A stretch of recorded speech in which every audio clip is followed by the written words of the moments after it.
Welcome everyone. Last lecture में हम लोगों ने क्या देखा था। लास्ट लेक्चर में हम लोगों ने देखा था ट्रांसलेशन के बारे में, ब्रीफ आइडिया देखा था और क्या क्या मशीनरी रिस्पॉन्सिबल था ट्रांसलेशन के लिए, वो हम लोगों ने देखा था, जिसमें हम लोगों ने देख लिया था एमआरएनए के बारे में। ठीक है, आज हम लोग देखेंगे राइबोसोम के बारे में। ठीक है ना।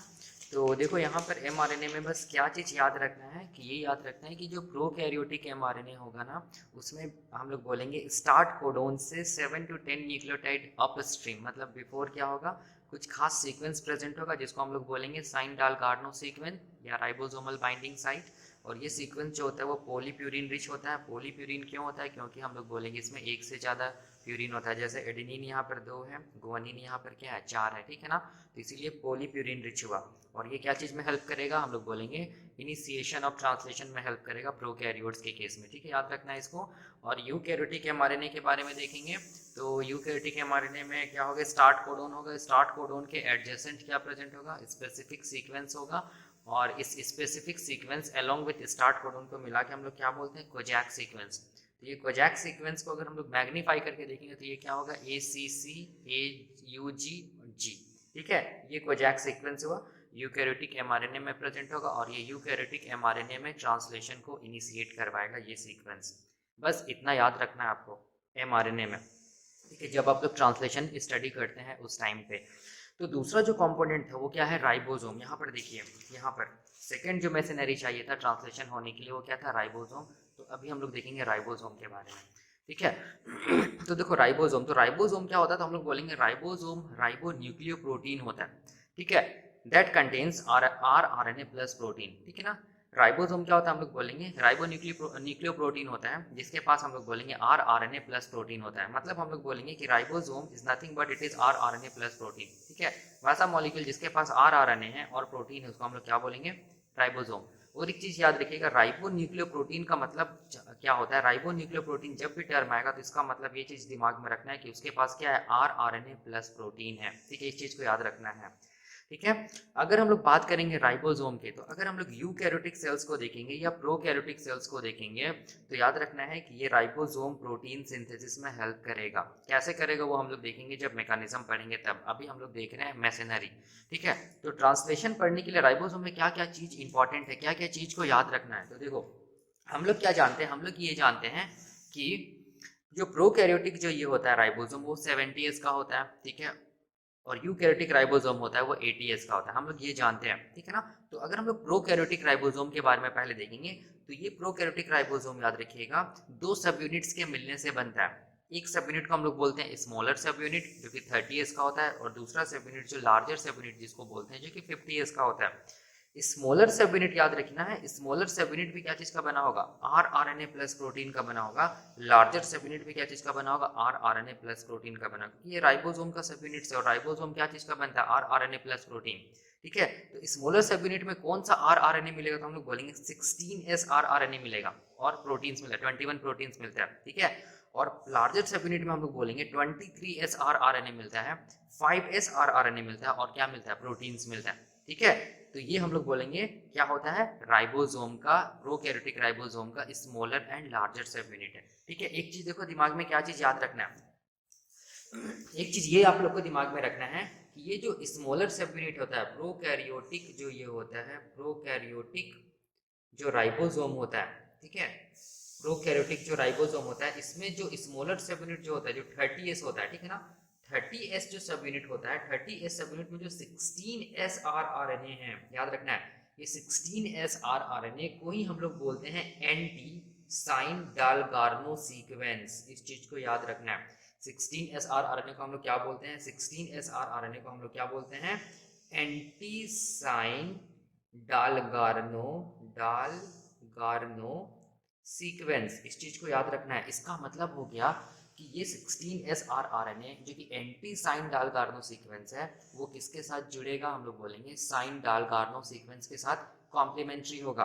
ठीक है, और इनिशिएशन में हेल्प कराएगा। इस चीज को हम लोग देखेंगे इनिशिएशन मैकेनिज्म में, अभी बस इतना याद रखना है। ठीक है, और देखो यहाँ पर और ये जो प्रोकैरियोटिक राइबोसोम में जो लार्जर सब यूनिट जो होता है, जो 50S जो सब यूनिट होता है लार्जर सब यूनिट, इसमें जो 23S आर एन ए जो होता है। ठीक है, 23S जो आर एन ए होता है, याद रखना है ये 23S are N A enzyme है। कैसा एंजाइम है, तो हम लोग बोलेंगे इसको हम लोग बोलते हैं पेप्टिडाइल ट्रांसफरेज बोलते हैं। क्या बोलते हैं? Peptidyl transferase. ठीक है, और ये पेप्टिडाइल ट्रांसफरेज को हम लोग राइबोजाइम भी बोलते हैं, राइबोजाइम भी बोलते हैं। ये क्या चीज में हेल्प करेगा? ये 23SR RNA, याद रखिएगा जब इलोंगेशन हम लोग पढ़ेंगे उस टाइम पे हम लोग देखेंगे कि ये 23SR RNA या पेप्टिडाइल ट्रांसफरेज क्या चीज में हेल्प करेगा? पेप्टाइड बॉन्ड्स को बनाने में हेल्प करेगा, पेप्टाइड बॉन्ड्स को बनवाएगा। ठीक है, या फिर इसको हम लोग बोलेंगे पेप्टिडाइल ट्रांसफर रिएक्शन में हेल्प करेगा, ट्रांसफर रिएक्शन। ठीक है, हम लोग पढ़ेंगे पेप्टिडाइल ट्रांसफर रिएक्शन क्या होता है इलोंगेशन के टाइम पे। अभी बस इतना जानो कि पेप्टिडाइल ट्रांसफर रिएक्शन में क्या होता है, हम लोग बोलेंगे पेप्टाइड बॉन्ड्स का फॉर्मेशन होता है। ठीक है, और ये पेप्टाइड बॉन्ड्स का फॉर्मेशन कौन कराता है? हम लोग बोलेंगे 23SR RNA। किस केस में? प्रोकैरियोटिक ये ट्रांसलेशन के केस में। ठीक है, 23SR RNA को हम लोग क्या बोलते हैं? पेप्टिडाइल ट्रांसफरेज भी बोलते हैं। इस चीज को दिमाग में रखना है। और एक चीज यहाँ पर अभी याद रखना है, ये एसाइल लिंकेज को ब्रेक करता है, इट ब्रेक्स एसाइल लिंकेज। ये पता चलेगा ये एसाइल लिंकेज क्या होता है। ठीक है, ये बाद में पता चलेगा जब हम लोग चार्जिंग देखेंगे, चार्जिंग ऑफ टीआरएनए देखेंगे उस टाइम पे पता चलेगा। तो इसमें बस इतना याद रखना है, प्रोकैरियोटिक राइबोसोम में जो स्मॉलर सब यूनिट में जो 16SR RNA होता है वो उसको हम लोग क्या बोलते हैं? एंटी साइन डाल कार्बन सीक्वेंस बोलते हैं। ठीक है, और जो लार्जर सब यूनिट जो 50S होता है प्रोकैरियोटिक राइबोसोम का, उसमें जो 23SR RNA, ये वाला 23SR RNA ये अपने आप में एंजाइम है, पेप्टिडाइल ट्रांसफरेज बोलते हैं या राइबोजाइम बोलते हैं। ये क्या चीज में हेल्प करेगा? हम लोग बोलेंगे पेप्टाइड बॉन्ड्स को बनाने में हेल्प करेगा और एसाइल लिंकेज को ब्रेक करेगा। या इसको हम लोग और दूसरे वर्ड्स में भी बोल सकते हैं, पेप्टिडाइल ट्रांसफर रिएक्शन को ट्रांसपेप्टाइडेशन भी बोलते हैं। क्या बोलते हैं? ट्रांसपेप्टाइडेशन में भी हेल्प करता है कौन? 23SR RNA, जिसको हम लोग बोलते हैं पेप्टिडाइल ट्रांसफरेज। हम लोग स्टडी करेंगे इलोंगेशन के टाइम पे, अभी बस इतना याद रखना है। ठीक है, और ये जो राइबोसोम का जो स्मॉलर और जो लार्जर सब यूनिट होता है प्रोकैरियोट्स के केस में, ठीक है, वो याद रखना है जब भी कभी ट्रांसलेशन नहीं हो रहा होता है, मतलब जब प्रोटीन का सिंथेसिस नहीं हो रहा होता है, तो ये स्मॉलर सब यूनिट और लार्जर सब यूनिट एक दूसरे से अलग रहता है। ठीक है, ये स्मॉलर सब यूनिट और लार्जर सब यूनिट एक दूसरे से अलग रहता है। याद रखना है कब? जब ट्रांसलेशन नहीं हो रहा होता है, मतलब जब प्रोटीन का सिंथेसिस नहीं हो रहा होता है उस टाइम पे। ठीक है, तो जब भी कभी ट्रांसलेशन होगा, ठीक है, जब भी कभी प्रोटीन का सिंथेसिस होगा, याद रखना है उसी टाइम पे, इसीलिए मैंने यहाँ पे लिखा ड्यूरिंग ट्रांसलेशन, उसी टाइम पे हम लोग बोलेंगे ये स्मॉलर सब यूनिट जो है और जो लार्जर सब यूनिट है वो क्या हो जाएगा? एक दूसरे के साथ इंटैक्ट हो जाएगा, एक दूसरे के साथ जुड़ जाएगा। तब हम लोग उसको क्या बोलेंगे? 70S राइबोसोम बोलेंगे। ठीक है, बताने का मतलब ये है कि ट्रांसलेशन जब नहीं होता है उस टाइम पे राइबोसोम का जो सब यूनिट्स होता है वो हम लोग बोलेंगे वो अलग अलग हो रहता है। ठीक है, साइटोप्लाज्म में। लेकिन ड्यूरिंग ट्रांसलेशन हम लोग बोलेंगे ये दोनों स्मॉलर एंड लार्जर सब यूनिट क्या होता है? जुड़ के क्या बनाता है? हम लोग बोलेंगे एक कंप्लीट राइबोसोम बनाता है, जिसको हम लोग बोलते हैं 70S राइबोसोम। अब यही राइबोसोम हेल्प करेगा क्या चीज में? हम लोग बोलेंगे प्रोटीन के सिंथेसिस में हेल्प करेगा, ये हम लोग देखेंगे। ठीक है, इस चीज को याद रखना है। उसी तरह अगर हम लोग यूकैरियोटिक अगर राइबोसोम को देखेंगे तो यूकैरियोटिक राइबोसोम में कितना एस राइबोसोम मिलता है? 80S राइबोसोम मिलता है। ठीक है, और ये भी 80S जो राइबोसोम है, जो यूकैरियोटिक जो राइबोसोम है, ये भी हम लोग बोलेंगे दो सब यूनिट्स का बनता है। एक को हम लोग बोलेंगे स्मॉलर सब यूनिट, दूसरा को हम लोग बोलेंगे लार्जर सब यूनिट। ठीक है, जो स्मॉलर सब यूनिट क्या कितना एस का होता है? 40S का होता है। लार्जर सब यूनिट कितना एस का होता है? 60S का होता है। तो स्मॉलर सब यूनिट भी क्या चीज का बना होगा? हम लोग बोलेंगे RNA प्लस प्रोटीन का बना होगा, क्योंकि स्मॉलर सब यूनिट भी क्या चीज है? राइबोसोम का ही तो सब यूनिट है ना, और राइबोसोम क्या चीज का बनता है? RNA प्लस प्रोटीन का बनता है। इसीलिए जो स्मॉलर सब यूनिट होता है वो भी RNA प्लस प्रोटीन का बनेगा। कितना RNA? हम लोग बोलेंगे 18SR RNA प्लस प्रोटीन। ठीक है, उसी तरह लार्जर सब यूनिट होता है वो भी हम लोग बोलेंगे क्या चीज का बना होगा? RNA प्लस प्रोटीन का बना होगा। तो कितना RNA? तो हम लोग बोलेंगे देखो ध्यान से 28SR RNA, 5SR RNA, 5.8SR RNA plus protein का बनता है लार्जर सब यूनिट, या हम लोग बोलेंगे 60S जो सब यूनिट होता है यूकैरियोटिक सेल्स के केस में, जो राइबोसोम होता है उसमें। ठीक है, तो बिफोर ट्रांसलेशन जब प्रोटीन का सिंथेसिस नहीं हो रहा होता है उस टाइम पे देखो ये दोनों सब यूनिट क्या होगा? एक दूसरे से अलग रहेगा। ठीक है, लेकिन ड्यूरिंग ट्रांसलेशन हम लोग बोलेंगे ड्यूरिंग ट्रांसलेशन क्या होगा?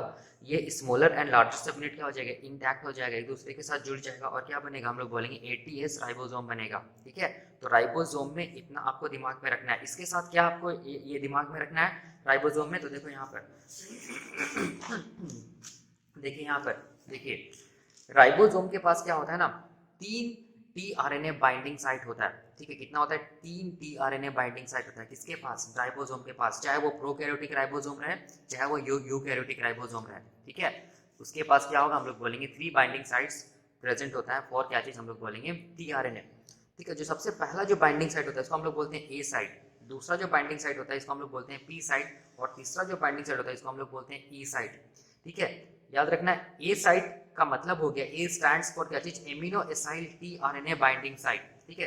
अभी बस ये दिमाग में रखो कि ए stands for amino acyl tRNA binding site, ठीक है।